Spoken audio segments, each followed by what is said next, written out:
Well, thanks for visiting us this morning at KTALnews.com. I'm meteorologist Josh Morses, and this is your Thursday forecast update. Been 3 weeks without rainfall here. We finally have some showers and storms returning to the northern ArkLaTex this morning, and can't rule out maybe just a storm bringing some high wind initially today, but there will be another round of storms later this evening and tonight that will keep that marginal risk of severe weather going. So the overall setup for us today, we have this area of low pressure that's over here in the southwest, and that's bringing a lot of the dynamics or ingredients for some of the showers and thunderstorms today. We're in that southwest flow, which kind of pulls in that warm and humid air, and then there's a cold front dropping down from the plains here, which is kind of interacting with that warm air mass to kind of squeeze out those showers and thunderstorms that we're seeing this morning. I do expect there will be some spots here north of I-30, especially up through Red River and McCurtain County. May pick up 1 to 2 inches of rain this morning. We've been in drought, so the ground's actually pretty hard up there. We may see initially some runoff into the roads there, so I can't rule out maybe just some roadway flooding for the northern ArkLaTex this morning. And then later today,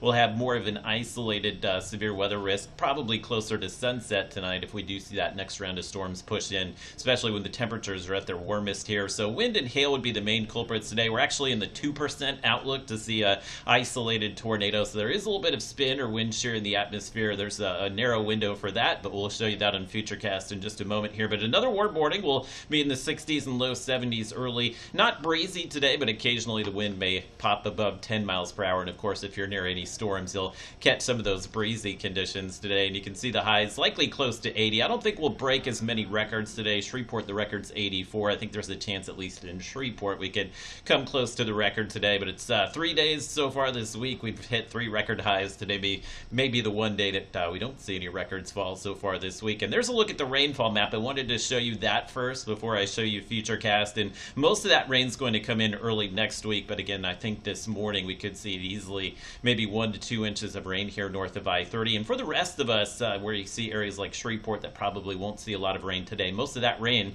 2 to 3 inches of rain, will be coming in next Monday. So look here at the weekend forecast. We'll actually dry out Saturday and Sunday with the temperatures in the 70s there. And I did want to pick things up on Sunday here. This is a look at your Robins Toyota Futurecast. We'll be dry Saturday and most of the day Sunday, but our heavy rain will begin to push in again Sunday night into Monday morning here. And just a slow-moving cold front on Monday, so it is going to churn up several hours of these showers and storms here. And the temperatures will be cooler, maybe in the 60s and low 70s on Monday. So the severe weather threat, I think there will be a window here where we could see a few strong to severe storms, but given the cooler temperatures, I would expect that would limit some of the potential to see any widespread severe weather. But temperatures near 70s, warm enough to trigger some of the severe weather there on Monday, and then we'll dry out Monday night into Tuesday. Temperatures will continue to fall off here once we get through the front tomorrow. So a few scattered storms to begin your Friday, but Friday evening, Friday night looking drier for us. Comfortable weekend in the 70s, and as that cold front passes through on Monday,